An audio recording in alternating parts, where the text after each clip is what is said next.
gabi kapamilya, ngayon po ay Abril 10, araw ng Sabado, ikapito ng gabi. Narito ang ulo ng ating mga balita. Nagmula sa Wuhan, China, ang tinatawag na coronavirus na kumakalat ngayon sa iba't ibang panig ng mundo. Maraming tao na ang mga namatay at marami na din ang patuloy na nakikipaglaban sa naturang virus.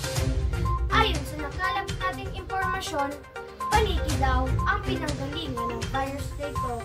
Ngunit may haka-haka pa lamang at hindi pa napapatunayan.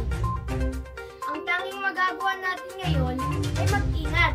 Kaya ang lagi pong paalala ng ating gobyerno, manatiling magsuot ng face mask at face shield kung lalabas ng bahay at huwag kalimutang magsabon ng kamay gamit ang sabon na mikrobyo.